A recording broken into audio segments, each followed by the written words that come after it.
ఈశ్వర వాడికి తెలియలేదు అమాయకుడు. నిష్కారణంగా ద్వేషిస్తున్నాడు. ఈశ్వర కటాక్షించి అలా ద్వేషించకుండా చూడు. అందుకే అజాత శత్రువు అన్నది ఒకడికి అన్వయం అవుతుంది కానీ శివునకు చేసినటువంటి సేవ, శివునకు చేసిన పూజ, శివునికి చేసిన ప్రదక్షిణం, శివునికి చేతులెత్తి చేసిన నమస్కారం, శివనామాన్ని పలకడం వంశాన్నంతటినీ కాపాడతాయి. ఆయన యందు ఎవరైనా శత్రుభావన పొందితే ఆయన ఏం చేస్తాడు దానికి? అంటే ఆయన అలా అని ఊరుకోడు.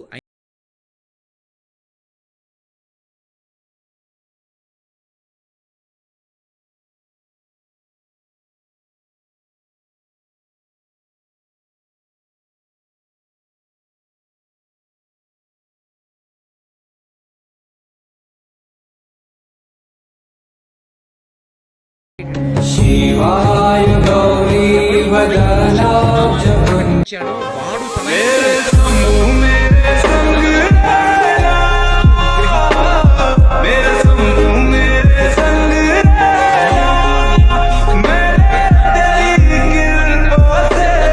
భావన చేసి ప్రార్థన చేసి చూపిస్తారు.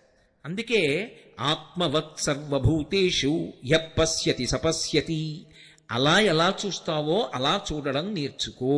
అలా చూడడం నేర్చుకున్న నాడు ఎన్నడూ కూడా లోకంలో దొంగ బుద్ధి కలగదు.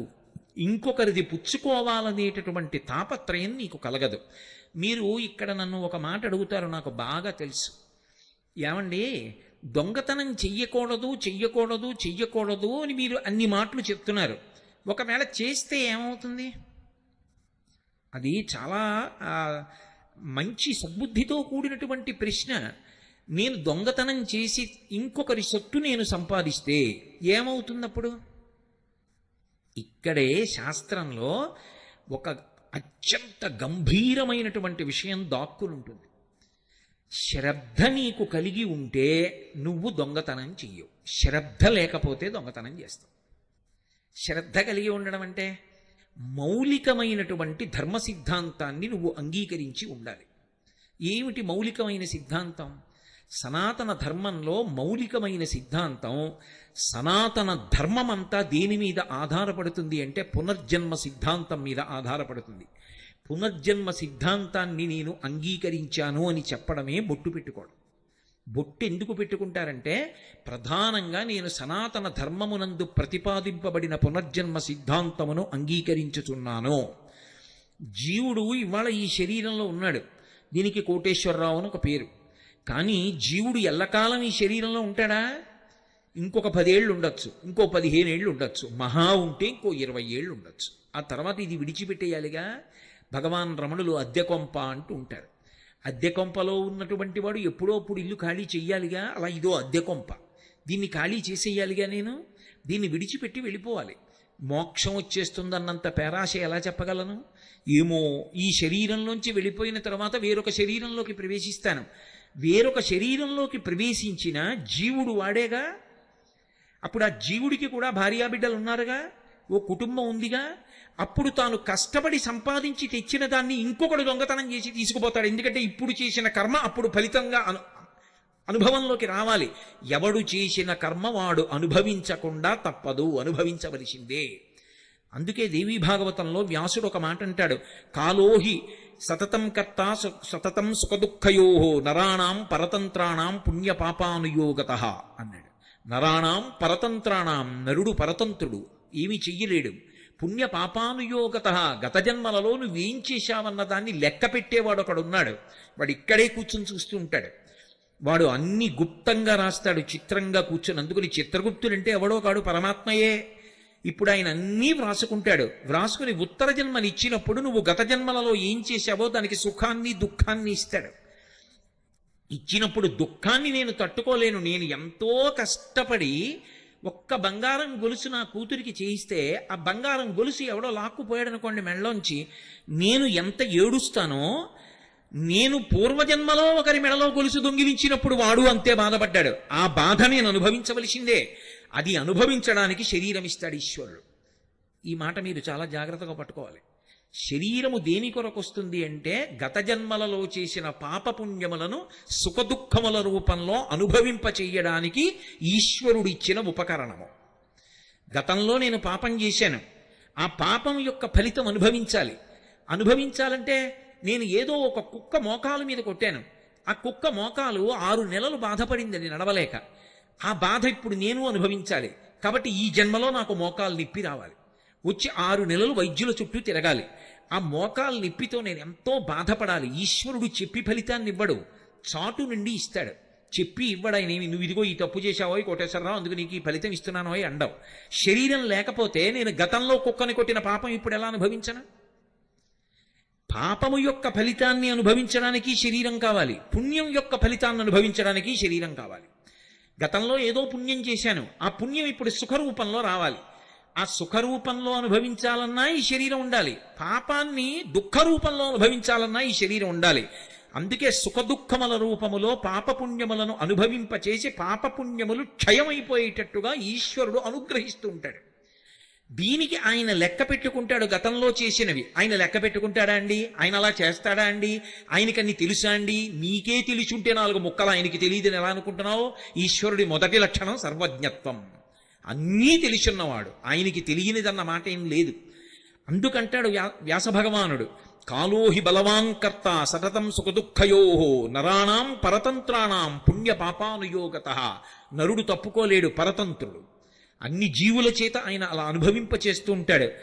అయినప్పుడు పునర్జన్మ సిద్ధాంతాన్ని నువ్వు అంగీకరించి ఉంటే, చేసిన కర్మ యొక్క ఫలితాన్ని నువ్వు అనుభవిస్తావన్న మాటని నువ్వు అంగీకరిస్తే నీకు శ్రద్ధ ఉన్నది అని గుర్తు. శ్రద్ధ అన్న మాటని శంకరాచార్యుల వారు వ్యాఖ్యానం చేశారు. ఆయన అంటారు, శాస్త్రస్య గురువాక్యస్య సత్యబుద్ధ్యావధారణ సా శ్రద్ధ కలితా సిద్ధి యయా వస్తూపలభ్యతే. శాస్త్రము ఏం చెప్పిందో అది, గురువుగారు ఏం చెప్పారో అది, ఇవి 2 సత్యము అన్న పూనిక ఎవడు పొందుతాడో వాడు శ్రద్ధ కలిగిన వాడు. ఇప్పుడు శ్రద్ధ కలిగి ఉండడంలో లోపల ఒక పెద్ద సంక్షోభం ఉంటుంది. శ్రద్ధ కలిగి ఉండడంలో చాలా తేలికగా ఉంటాడని మీరు అనుకోవద్దు. శ్రద్ధ బాగా లోపల నిలబడాలంటే లోపల పెద్ద సంక్షోభం ఉంటుంది తెలుసా అండి? ఎందుకనంటే ఎవడు శ్రద్ధావంతుడో వాడి శ్రద్ధ చెడగొట్టడానికి కావలసినంత ఉపదేశం శ్రద్ధ నిలబెట్టడానికి కావలసిన మాటగా లోకంలో దొరకదు.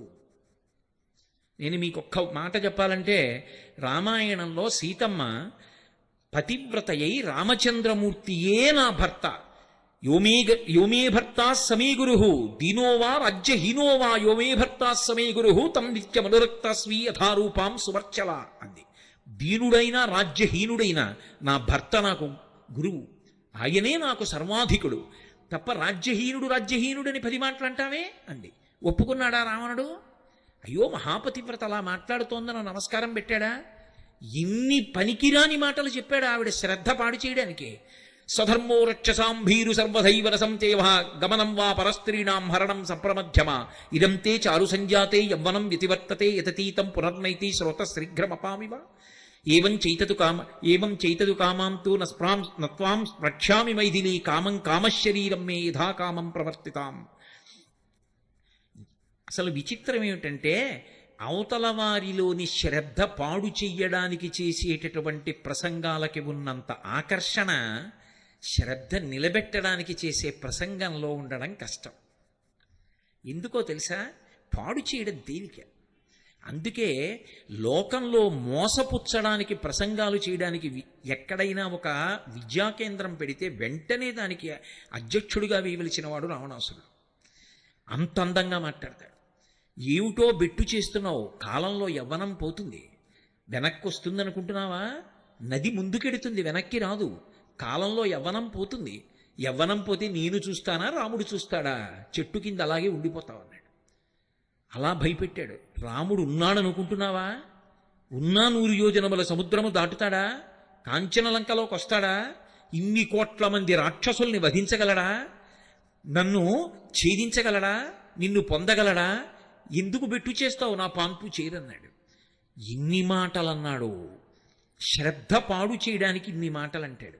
ఇన్ని మాటలు అన్నా కూడా తట్టుకు నిలబడాలి అంటే సంక్షోభం ఉందా లేదా శ్రద్ధ పూనికలో?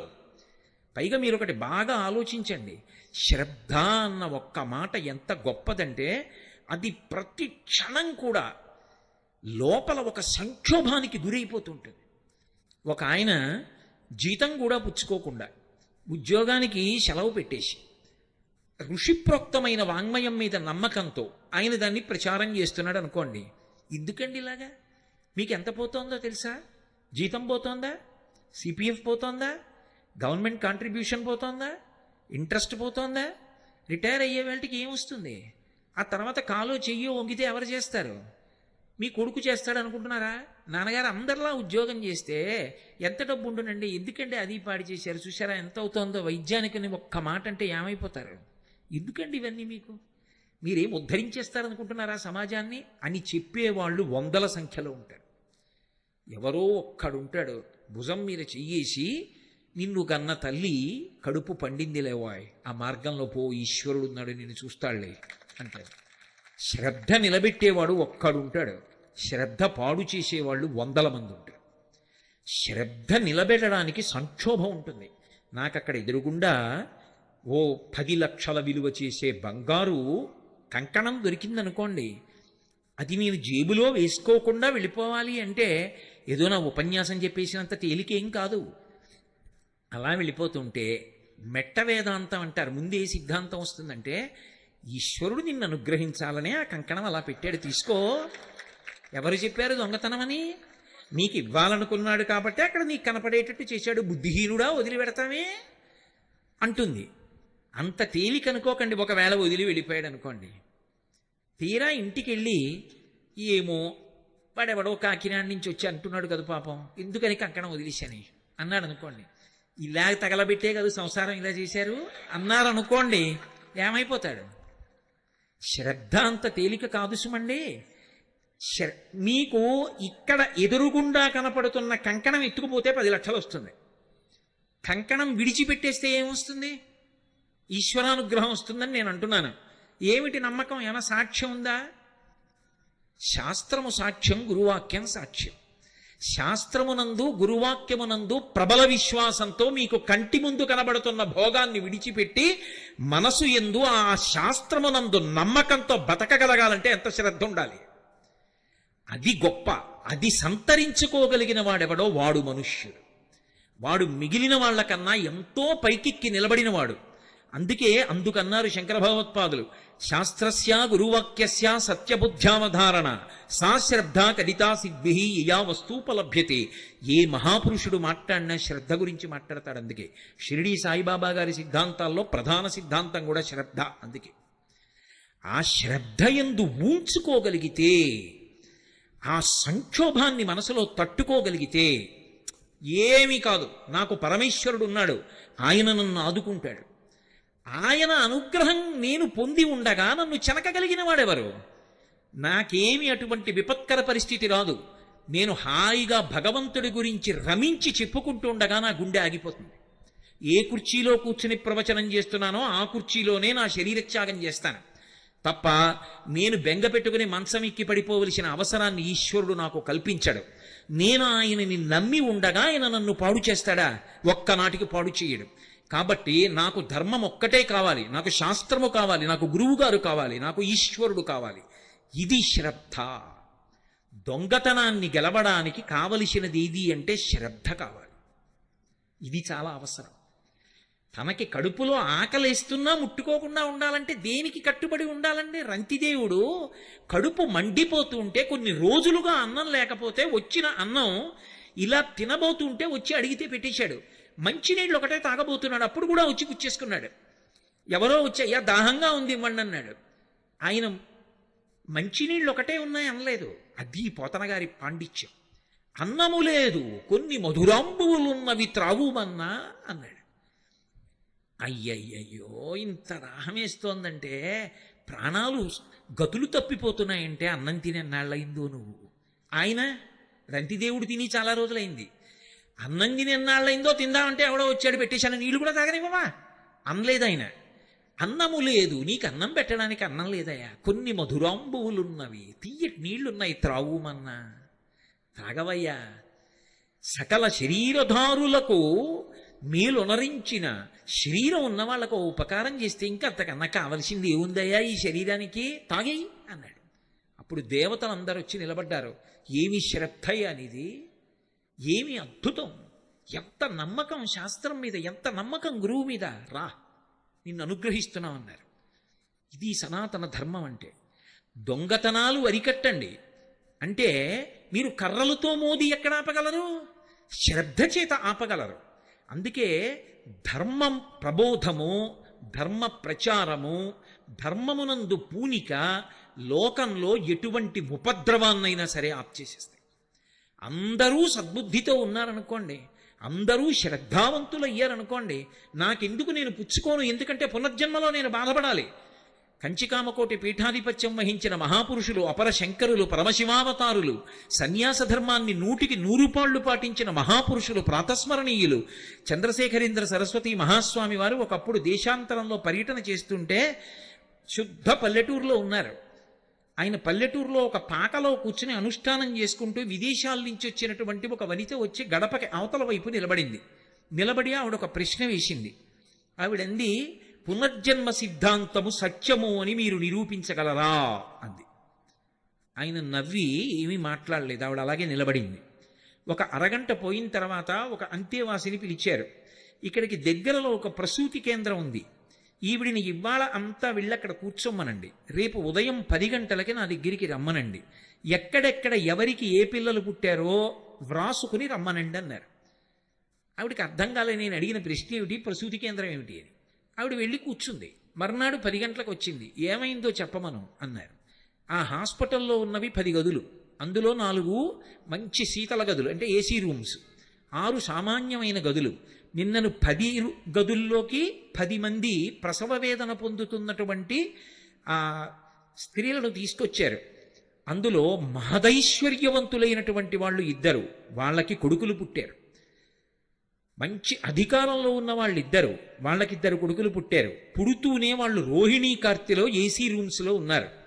మిగిలిన 6 గదుల్లో 3 గదుల్లో ఉన్న వాళ్ళు మధ్యతరగతి కుటుంబీకులు. మిగిలిన 3 గదుల్లో అమ్మో ఇంకో సంతానం కలిగింది ఎలా పోషించాలని బాధపడుతున్నటువంటి వాళ్ళకి పుట్టినటువంటి బిడ్డలు. ఇంకొక ఆవిడికి గదిలోకి వెళ్ళడానికి గదికి కూడా సొమ్ము చెల్లించలేనిది పరమ నిర్భాగ్యురాలు. ఆవిడ్ని తీసుకొచ్చి అక్కడే గది లేదు కాబట్టి చాప మీద పడుకోబెట్టి పురుడు పోశారు. ఆవిడికి పథ్యం పెట్టడానికి ఏమీ లేదు. ఆ చుట్టుపక్కల ఉన్న వాళ్ళే డబ్బులు వేసుకుని తీసుకొచ్చి ఏదో రొట్టె ముక్కలవి కొనిపెట్టారు. ఇది జరిగింది అని ఆవిడని వెంటనే అంది, నాకు అర్థమైంది, పునర్జన్మ సిద్ధాంతం సత్యం, మీరు ఇక చెప్పక్కర్లేదని వెళ్ళిపోయారు. ఆ శిశువు కోరి కోరి పుట్టాడా కోటీశ్వరుడికి కొడుకుగా? వాడి కోరిక ఏమైనా ఉందా? వాడికి అధికారం ఉందా నేను ఇక్కడ పుడతాను ఈ ఏసీ రూమ్లో అని? ఏదో ఉంది. కోటీశ్వరుడికి కొడుకు, ఏదో ఉంది అధికారికి కొడుకు, ఏదో గత జన్మ పాపం ఉంది, అనుభవించి పోగొట్టేసుకుంటాడు. పోగొట్టుకుని వాడెంత గొప్పవాడవ్వాలో. వాడు సామాన్యుడిగా పుట్టాడు. పుట్టడంలో పునర్జన్మ సిద్ధాంతం స్పష్టంగా కనపడుతోంది, నాకు అర్థమైంది అని ఆవిడ 2 చేతులు ఎత్తి నమస్కారం చేసి వెళ్ళిపోయింది. ఇది యథార్థంగా జరిగిన సంఘటన. పునర్జన్మ సిద్ధాంతము సనాతన ధర్మమునకు ప్రాణము. శ్రద్ధ అనేటటువంటి 2 అక్షరాలు సనాతన ధర్మానికంతటికీ కూడా పట్టాభిషేకం చేస్తాయి.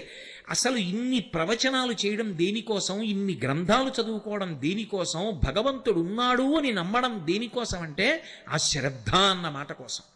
ఈ శ్రద్ధ దేనికి పోతుంది లోకంలో అంటే ఒడుదుడుకుల యందు పోతుంది. కలిసి వచ్చినప్పుడు శ్రద్ధ పోదు. ఎందుకనంటే ఓ మాట అంటే పోతుంది, అంతా భగవంతుడు అనుగ్రహం అండి, ఏదో పైకి వచ్చాను. కష్టం వచ్చిందనుకోండి, ఈశ్వరానుగ్రహం అండి, ఇంత కష్టం వచ్చింది అంటాడా? ఏమిటో ఇన్ని పూజలు చేశాను ఎందుకు వచ్చింది? మొదట ఎవరిని వదిలేస్తాడంటే భగవంతుడిని వదిలేస్తాడు. కానీ కష్టం వచ్చినప్పుడు కూడా ఇది ఈశ్వరానుగ్రహం. గత జన్మలో ఏదో పాపం చేయకపోతే ఎందుకు వస్తుందండి కష్టం? నేను అనుభవించడానికి వీలుగా కష్టాన్ని ఇచ్చి తీసేశాడే మహానుభావుడు, ఆయనకో నమస్కారం. అన్నవాడు ఉంటాడే వాడు నిజమైన భక్తుడు, అది శ్రద్ధ, పండుతున్న శ్రద్ధ. అందుకే ధూర్జట్ అంటాడు, లోకుల్లంగని మెచ్చని అలుగని లోలోన నిందించని చీకాకున్బడని మహక్వడనని జేలొగ్గని మూకీభావమునం తిట్టని త్రోయని నీ కారుణ్యము కలిగి ఉండినను అంతే చాలునో శంకర. ఒకనాడు లోకులు నన్ను గని పొగుడుతారు, ఒకనాడు నన్ను ద్వేషిస్తారు, ఒకనాడు పూలదండలేస్తాడు, ఒకనాడు రాయి పెట్టి కొడతాడు, ఒకనాడు ఆయనంత గొప్పవాడు ఎక్కడున్నాడంటాడు, ఒకనాడు ఆయనంత దుర్మార్గుడు ఎక్కడున్నాడండి అంటారు. ఎవరు ఏమనని, నేను మాత్రం అలా ఎవరినీ బాధ పెట్టాలని కాదు, నేను నీ గురించి చెప్పుకుంటూ వెళ్ళిపోవాలి, అవి అన్నీ నాకు భూషణములు అనుకోవాలి. అది భక్తుడికి ఉండాలి, అదే భగవంతుడికి ఉంటుంది లక్షణం. అందుకే రావణాసురుడు శివుణ్ణి స్తోత్రం చేస్తూ సుహృద్విపక్షపక్షయో తృణారవింద చక్షుషో ప్రజామహీ మహేంద్రయో సమప్రవర్తయన్ మనః కదా సదాశివం భజే అంటాడు. ద్వంద్వాతీతుడు పరమేశ్వరుడు. భక్తుడు కూడా ఆయన పాదాలు పట్టుకుని ఆ ద్వంద్వాతీత స్థితే పొందాలి. అందుకే భగవద్గీతలో గీతాచార్యుడి తుల్యనిందా స్తుతిర్మౌని సంతుష్టో ఏనకేనచిత్ అనికేత స్థిరమతి భక్తిమాన్మే ప్రియో నరః అంటాడు. ఎవరు ఆ ద్వంద్వములను దాటగలుగుతాడో వాడు శ్రద్ధయందు పండినవాడు. అసలు మనుష్య జీవితానికి ఉండవలసిన ప్రథమ లక్షణం ఇది అంటే ఆ శ్రద్ధ. శ్రద్ధ అన్నది ఒకటి ఏర్పడింది అనుకోండి, ఉత్తర క్షణంలో దుర్గుణములు లోపలికి రాకుండా మీరు కంచె వేసేసినట్టే. ఇప్పుడు రామకృష్ణ పరమహంస ఒక మాట అంటారు, పనసపండు కొయ్యండి, పనస తొనలు తీయండి అంటే చేతికంతటికి పాలు జిగురు అంటుకుంటే ఆ తర్వాత మీరు ఎన్ని నీళ్లు పెట్టి కడుక్కున్నా అది వదలదు. కానీ ముందు నూనె చేతికి రాసుకుని పనసపండు ఒలిచినటువంటి వాడికి తొనలు దొరుకుతాయి తప్ప పాలు చేతికి అంటుకోవు. శ్రద్ధ అన్నది అలవాటు చేసుకుని జీవితంలో ప్రవర్తించినటువంటి వాడిని దుర్గుణములు చెనకలేవు, అసలు చేరలేవు. అగ్నిహోత్రానికి చెదెక్కడ పడుతుందండి? శాస్త్రమునందు గురువాక్యమునందు విశ్వాసము ఎవడికి ఉన్నదో వాడు శ్రద్ధావంతుడు. ఒకసారి ఆ శ్రద్ధ ఏర్పడిందా ఇక వాడి దగ్గరికి దుర్గుణములు రాలేవు. అందుకే భారతీయతలో ఉన్నటువంటి గొప్పతనం ఎక్కడుంది అంటే ఏదైనా సరే పరమాత్మకి నివేదన చేసి పుచ్చుకుంటారు. నిన్న మీతో నేను శౌచము అని చెప్పానే, లోపలికి వెళ్ళినటువంటి అన్నంలో 6వ వంతు మనసుగా మారుతుంది, సూక్ష్మధాతువుగా.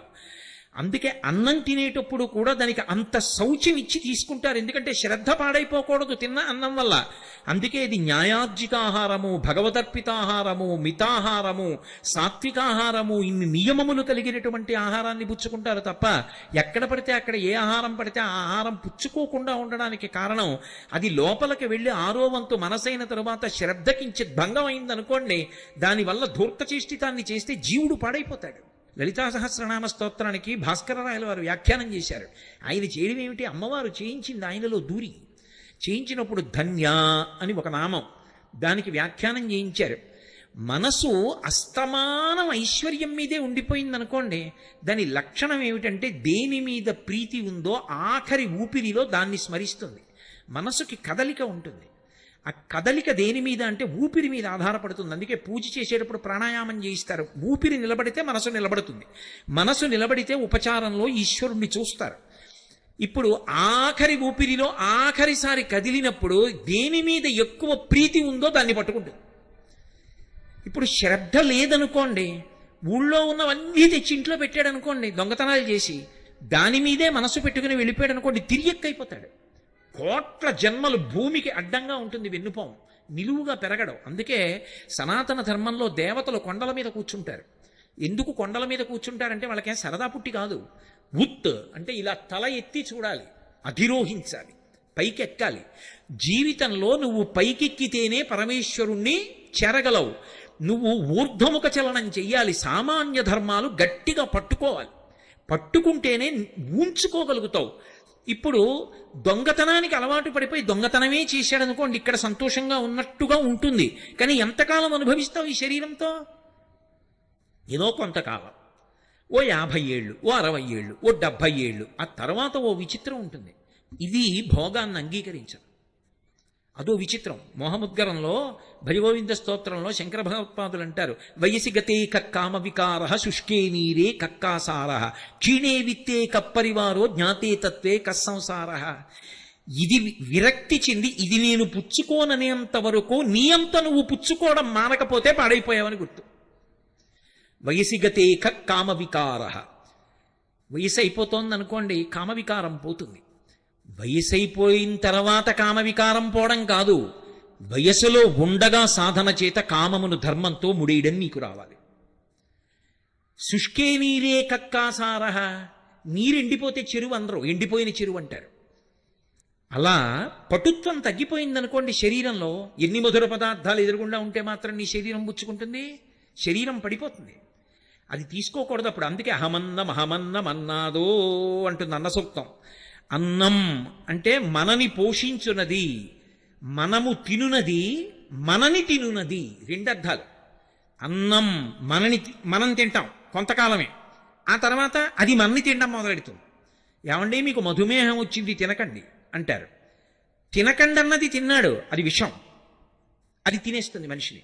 ఏమంటే మీకు రక్తపోటు వచ్చింది తినకండి, తిన్నాడు, తినేస్తుంది మనిషిని. అన్నం కొంతకాలం మన చేత తినబడుతుంది, తర్వాత అది తింటుంది, అప్పుడు శరీరం దాని వలన పడిపోతుంది. అందుకే 50 ఏళ్ళు దాటిపోతే ఇక శరీరం అనరు, దేహం అంటారు. దేహం అంటే దహ్యమానం, కాలిపోవడానికి సిద్ధపడిపోతుంది. తనంత తాను పుచ్చుకోవడం మానేశాక నువ్వు పుచ్చుకోవడం మానడం కాదు, నువ్వు సాత్వికాహారం తీసుకుని ఉపవాసం చేసి శరీరాన్ని నిలబెట్టి భగవంతుని యందు ప్రవర్తించడం సాధన చెయ్యాలి. అప్పటి వరకు నేను అలా తింటూనే ఉంటానంటే తప్పు కాదు, కానీ దానికోసం అన్నీ తెచ్చిపెట్టినా ఒకనాడు ఈ శరీరం తిరస్కరించేస్తుంది. వయసిగతే కక్కామ వికార శుష్కే నీరే కక్కాసార క్షీణే విత్తే కప్పరివారో. ఎంతో ఐశ్వర్యవంతుడు, ఆయన దగ్గరికి రానివాడు లేడు. ఒకనాడు ఆయన వృద్ధుడైపోయాడు, ఆయన బిడ్డలు చూస్తున్నారు వ్యవహారాలన్నీ, ఆయన బిడ్డల చుట్టూ తిరుగుతారు. ఇన్నాళ్ళు ఈయన చుట్టూ తిరిగినవాడు ఎలా ఉన్నారండి, నాన్నగారు ఒక్కసారి నమస్కారం చేసి వెళ్తానని కూడా లోపలికి రాడు. కాబట్టి నీ దగ్గర డబ్బు ఉన్నంత కాలమే, ఆ డబ్బుని నువ్వు నిర్వహించగలిగినంత కాలమే నీ చుట్టూ. నిర్వహించడానికి ఓపిక దీనికి తగ్గితే వెనక బిడ్డలు పుచ్చుకుంటారు, ఇక నీ చుట్టూ ఉన్న పరివారం నీ చుట్టూ ఉండరు. క్షీణే విత్తే కప్పరివార జ్ఞాతే తత్వే కస్సంసార. ఇది తెలుసుకున్న వాడికి ఇంకా సంసారం ఎక్కడుంది? ఇది ముందే తెలిసిందనుకోండి, అనుష్ఠానంలోకి తెచ్చేసుకుంటాడు జాగ్రత్తగా. అప్పుడు శరీరం తిరస్కరించక ముందు తాను తిరస్కరించి జాగ్రత్త పడతాడు, అది శ్రద్ధ. అప్పుడు దొంగతనం చేసి ఎందుకు తెస్తాడు? సాత్వికంగా తెచ్చుకుంటాడు, అది చాలు నాకు. విత్తేన సర్వే వశాహ, దాని చేత నాకు అన్నీ సమకూరుతాయి. అన్నీ అన్నప్పుడు అర్థం ఏమిటి? ఉత్తర జన్మలలో నేను పాడైపోను. ఈ శాస్త్రం మీద గురువు గారి మీద ఉన్న శ్రద్ధ ఉందే, ఇది ఏమవుతుందంటే ఈ శరీరం పడిపోతున్నప్పుడు కూడా దీనికి ఊపిరి అందదు. ఒకప్పుడు ఆ ఊపిరి కోసం కొట్టుకుంటుంది. ఆ ఊపిరి తీయలేకపోతే ఒళ్ళు చెమట్లు పట్టి అసలు ఎంత బాధో పడిపోతుంటే, ఆ బాధపడిపోతున్నప్పుడు కూడా ఒరే ఒకనాడు శరీరం పడిపోతుందిరా, భగవన్నామం విడిచిపెట్టకు అని చెప్పిన గురువుగారి పాదాలు, ఆ గురువుగారు చెప్పిన మాటలు జ్ఞాపకం వచ్చి, ఓ ఇది పడిపోయే సమయం ఆసన్నమైందనమాట అని భగవంతుడి మీద దృష్టి పెడతాడు. ఎందుకని? శ్రద్ధ, శాస్త్రం మీద గురువు మీద ఉండిపోయింది దృష్టి. ఇప్పుడు అది పెట్టుకుని వెళ్ళిపోయాడు. ఆయన సంపాదించింది ధార్మికమైన మార్గంలో తప్ప ఆయన దొంగతనం చేసి తెచ్చింది లేదు. ఆయన అనుభవించడానికి ఏముంది పాపం? కాబట్టి ఉత్తర జన్మలు క్షేమకరంగా ఉంటాయి. ఈ జన్మలో ఓ 30 ఏళ్ళు సంతోషించడానికి 3 కోట్ల జన్మలు పాడు చేసుకోమని ఎవడు చెప్పాడు? పెట్టుబడి రీత్యా చూసినా కూడా అది దోషభూయిష్టమైన జీవితమే కదా. అందుకని శ్రద్ధతో ఉన్నవాడెవరో వాడు అస్థేయమును పొందగలడు, అంటే దొంగ బుద్ధి లేకుండా జీవించగలడు. సామాన్య ధర్మంలో ఏదో దొంగతనం చేయకండి అని చెప్పడం శాస్త్రం యొక్క ప్రయోజనం కాదు. దొంగతనం చేయకుండా ఉండడానికి మనసు బాగా ఉంచుకునేటట్టుగా ఏది అందించాలో అందిస్తుంది. అందుకే మీరు ఒకటి బాగా గమనించండి, అన్నిటికన్నా చాలా గొప్ప దానం ఏది అంటే ధర్మమునకు సంబంధించినటువంటి విషయములను లోకమునందు ప్రచారము చేయుట. మీరు ఇవాళ అన్నం పెట్టారనుకోండి, సాయంకాలానికి జీర్ణమైపోతుంది, మళ్ళీ ఆకలేస్తుంది. ఓ కంటికి శస్త్రచికిత్స చేయిస్తే కొన్నాళ్ళకి మళ్ళీ రెండో కంటిలో మస్క ఏర్పడి శస్త్రచికిత్సకు సిద్ధం అవుతుంది. ఇవాళ జ్వరానికి ఔషధం ఇప్పిస్తే రేపు మళ్ళీ ఔషధాన్ని కోరుకుంటుంది. మీరు ధర్మం గురించి ఒక్క ప్రసంగం చేస్తే అధర్మ మార్గంలో వెడదామనుకున్నవాడు కూడా మానేస్తే వాడి వలన బాధపడవలసిన కొన్ని 100 మంది దాని నుంచి తప్పుకుంటారు. పైగా విని ఆచరించిన వాళ్ళందరూ ఉద్ధరణ పొందుతారు. అందుకే ప్రవచనానికన్నా ధర్మ ప్రచారం కన్నా గొప్పది లోకంలో ఇంకొకటి లేదు, అది ఆత్మోద్ధరణ హేతు. అందుకు ఈ దేశంలో మహాత్ములు కూడా తమలో తాము రమించి ఆత్మానుభవాన్ని పొందగలిగిన యోగులు కూడా ఆ మౌనాన్ని విడిచిపెట్టి ప్రత్యేకంగా వచ్చి వాళ్ళకి మౌనం విడిచిపెట్టడం ఇష్టం కాకపోయినా మన కోసమని మాట్లాడతారు. అందుకే వాళ్ళు అనుగ్రహించి మాట్లాడారు కాబట్టి వాళ్ళు మాట్లాడితే ప్రవచనం చేశారు, ఉపన్యాసం చెప్పారు అందరూ, అనుగ్రహ భాషణం చేశారంటారు. ఎందుకని అంటే వాళ్ళు మాట్లాడక్కల, వాళ్ళు మౌనంలో ఒక్కటైపోయి అన్నీ లోపలికి తీసుకుని రమిస్తారు. అలా రమించగలిగినటువంటి వాడు తన సౌఖ్యాన్ని పక్కన పెట్టి వచ్చి మాట్లాడుతున్నాడు. ఎందుకని? అయ్యో వీళ్ళు పాడైపోకూడదని మనకు ఉపదేశం చేస్తున్నాడు ఆయన. ఆ ఉపదేశం శాస్త్రాన్ని ఆధారం చేసుకుని జరుగుతోంది. ఆ ధర్మ ప్రచారమునకు లోకంలో అంత పెద్ద పీట. ధర్మ ప్రచారము కన్నా కూడా లోకులు, ప్రత్యేకించి నరులు మంచి మార్గంలో నడవడానికి కావలసినటువంటి మార్గము ఇంకొకటి ఉండదు. ధర్మమునందు అందరూ ఊంచుకుంటే అసలు లోకంలో నేరము, శిక్ష ఈ రెండు మాటలు ఉండవు. రామాయణంలో ఓ మాట అంటారు, ఎవరి నోటి విన్నా రామా రామా రామా అంతే. ఇంటికి తాళం కప్పలేదు. ఇంట్లో పెద్దవాళ్ళు చిన్నవాళ్ళకి ప్రేతకార్యం చెయ్యడం లేదు. భార్య బ్రతికి ఉండి భర్త వెళ్ళిపోవడం, భార్య వైధవ్యం పొందడం లేదు, దొంగతనాలు లేవు. ఇది ఫలశ్రుతి. ఎలా ఉంటుంది ఇదంతా? అంటే అందరూ రామా రామా రామా అన్నారు. రాముడు ఏమంటాడు? శాస్త్రము శాస్త్రము శాస్త్రము గురువు అంటాడు. ఇది మీరు పట్టుకోవాలి. రామరాజ్యం రామరాజ్యం అంటారు. రామరాజ్యం రాముడే పరిపాలిస్తే వస్తుందని నేను అన్నాను అనుకోండి, మళ్ళీ రాముడు వస్తేనే, మళ్ళీ రామావతారం వస్తే రామరాజ్యం వస్తుంది. అలా అయితే రాముడు మనకిచ్చింది ఏమీ లేదని గుర్తు. మళ్ళీ ఆయన వస్తే రామరాజ్యం వస్తుంది కాదు. రాముడు ఎప్పుడైనా పరిపాలన చేస్తున్నప్పుడు సంక్లిష్ట పరిస్థితి ఏర్పడితే ఎంతమంది ఎన్ని సలహాలు చెప్పినా వింటాడు. తాను నిర్ణయం తీసుకునేటప్పుడు ఏమని చెప్తాడంటే, నేను ఈ పని ఇలా చేస్తాను, ఎందుకో తెలుసా, శాస్త్రం ఇలా చెయ్యమని చెప్పిందంటాడు. శాస్త్రము ప్రమాణం ఆయనకి. తస్మాత్ శాస్త్రం ప్రమాణంతే కార్యాకార్యం వ్యవస్థితౌ. శాస్త్రం ఎలా చెప్పిందో అలా చేస్తాడు. శాస్త్రం ఎలా చెప్పిందో అలా చేసినటువంటి రాముని యొక్క పరిపాలన యందు ఎవ్వరూ బాధపడకుండా ఉన్నారు అంటే, నువ్వు కూడా శాస్త్రమును ప్రమాణంగా చేసుకుని పరిపాలన చేస్తే అప్పుడు కూడా రామరాజ్యమే వస్తుందని చెప్పాలి. అంతేగాని రాముడు వస్తేనే రామరాజ్యం వస్తుందంటే రామరాజ్యం రాముడు వచ్చేదాకా రాదు అని మంగళకర వాక్కు. కాబట్టి సా శ్రద్ధ కడితా సిద్భి యా వస్తూపలభ్యతే. బాగుందండి, మీరేదో తలకొట్టుకు చెప్తున్నారు, సంతోషం. కానీ శ్రద్ధ కలగకపోతే ఎంత మీరు చెప్పినా ఇక్కడ విన్నప్పుడు పోని మీ మీద ఎందుకు పెట్టడం? ఈ ప్రసంగం చేస్తున్నప్పుడు నాకు శ్రద్ధ ఉంది కానీ కిందకి దిగేటప్పటికి పోయిందనుకోండి, ఏదో దొంగతనం చెయ్యాలనిపించింది అనుకోండి, అప్పుడు ఎలా? ఎవరికి చెప్పను? మళ్ళీ బెంగళూరు వచ్చినప్పుడు మీకు చెప్పనా, ఏమండి దొంగ బుద్ధి గురించి మీతో చెప్పాను కానీ ఆ రోజు సభ నుంచి వెళ్ళగానే ఏదో చిన్న వస్తువు ఎత్తుకుపోయాను సుమండి, అది ఏమిటో మరి ఆ రోజే దొంగతనం చేశాను విచిత్రం అని మీకు చెప్పనా? కాదు, అలా చెప్పలేదు శాస్త్రం. శాస్త్రం ఏం చెప్పిందంటే, నీ బలహీనత ఏది ఉందో దాన్ని బలహీనతగానే నువ్వు గుర్తించగలిగితే. ఆయన అలా చెప్తాడు కానండి, కళ్ళ ముందు దొరికింది ఎక్కడ వదిలేస్తామండి అన్నవాడికి భగవంతుడు ఏం చేస్తాడు? ఆయన అలా చెప్పాడు, అది సత్యం, నేను అలా తీసుకోకూడదు పక్క వాళ్ళది, కానీ దొంగతనం చేసేసాను, నాకు ఈ బుద్ధి పోవట్లేదు, ఏదో ఒకలా పక్క వాళ్ళది ఎత్తుకొద్దామన్న భావన ఉంటోంది. ఇది ఎలా అంటే, ఎవరికి చెప్పమని చెప్పిందంటే, అసలు నీకు ఈ సంకల్పాలు రావడానికి కారణమైన మనసుని నీకు ఇచ్చినవాడు ఎవరు? భగవంతుడు. ఆయనకే చెప్పు. ఆయన దగ్గర చెప్పేటప్పుడు దాపరిక వంతు, ఉన్నదున్నట్టుగా ఆయన ఉన్నాడు అని నమ్మి ఆయన దగ్గర కూర్చుని చెప్పు. అంతేకాని కాశీ నుంచి నేనే కొనుక్కొచ్చానండి విగ్రహం అంటే ఆయన పలకడం, అది విగ్రహం కాదండి, అది నేను కాశీ నుంచి తెచ్చిన విగ్రహం కాదండి, అది పరమాత్మ అంటే అప్పుడు పలుకుతాడు. సత్యసాయిబాబా గారు ఒక ఉదాహరణ చెప్తుండేవారు. వెనకటికి ఓ పిల్లాడికి ఎప్పుడు చూసినా పూర్ణత్వమే అంటే అన్ని సున్నలే వచ్చేవి. ఎవరో ఒక ఆయన దగ్గరికి వెళ్ళి అడిగాడు, అలా ఉపన్యాసం చెప్పిన ఆయన, నాకు మార్కులు రావట్లేదు, ఏం చేయమంటారు? విఘ్నేశ్వరుడిని పూజించుకోయ్. ఆయన విఘ్నేశ్వరుడు బొమ్మోటి పెట్టి అగరత్తుల పాపం 30 రోజులు తిప్పి పరీక్షకి వెళ్ళాడు, మళ్ళీ సున్నా. ఎందుకు ఇది? ఇంకో ఆయన అడిగాడు, ఏదో అమ్మవారిని పూజించు, శారదని పూజించు. ఈ విఘ్నేశ్వరుడిని అలా పెట్టేసి దూరంగా అమ్మవారిని తెచ్చిపెట్టి సరస్వతీదేవికి అగరత్తులు పెట్టాడు, మళ్ళీ రాలా, పక్కన పెట్టేశాడు. ఇంకో ఆయన్ని అడిగాడు, శివుణ్ణి పెట్టబోయే జ్ఞానం ఇస్తాడు అన్నాడు. శివుణ్ణి పెట్టి అగరత్తులు ధూపం వేస్తున్నాడు. ధూపం వేస్తుంటే ధూపం ఎక్కడేశారో అక్కడే ఉంటుంది ఏమిటి, అది అలా పోతుంది గాలిలో పొగ వెళ్ళిపోయి. ఈయనకి మార్కులు ఇవ్వనటువంటి దేవుళ్ళు ఉన్నారే, విఘ్నేశ్వరుడును సరస్వతీదేవి, అక్కడికి పోయింది. ఈయన ఆ రోజుని ఇలా ధూపం చూపిస్తూ ఇలా చూశాడు, అన్నన్నన్నన్నా ఒక్క మార్కు ఇప్పించలేదు కానీ ధూపం పీల్చేస్తున్నారా అని గబగబా వెళ్ళి 2 ఉత్తరీయాలు తీసుకొచ్చి విగ్రహాల ముక్కులకు కట్టేశాడు. గభాలన విఘ్నేశ్వరుడు సరస్వతీదేవి లేచారు.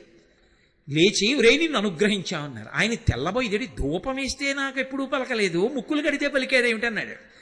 ధూపం వేసినప్పుడు మేము విగ్రహాలని ధూపం వేశావు, ముక్కులకి గుడ్డ కట్టినప్పుడు మేము ఉన్నామని నమ్మి గుడ్డ కట్టేశావు, ధూపం పీల్చేస్తున్నామని.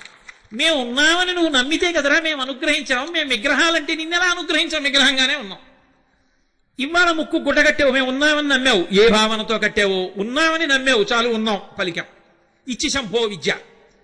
అసలు వాడు ఉన్నాడని నమ్మితే కదా వాడికి చెప్పడం.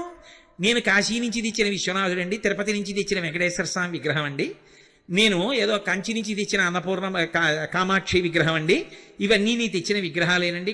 అంటే నేను అన్నాను ఎందుకు, అండం ఎందుకు, ఆ మాట అండం వదిలిపెట్టండి. కానీ ఈ విగ్రహాలు అన్న మాట మీరు అన్నప్పుడు అవి ఎందుకు పలుకుతాయండి? అవి పరమేశ్వరుడు ఏంటి? అసలు శ్రద్ధే లేదు అక్కడే. కాదు, వాడు ఉన్నాడు, వాడు ఆ రూపంలో కూర్చున్నాడు నా ఇంట, నా స్వామి. అందుకే సుప్రభాతం పాడితే నిలబడి పాడతారు, ఏకాంత సేవ చేస్తే కూర్చుని చేస్తారు.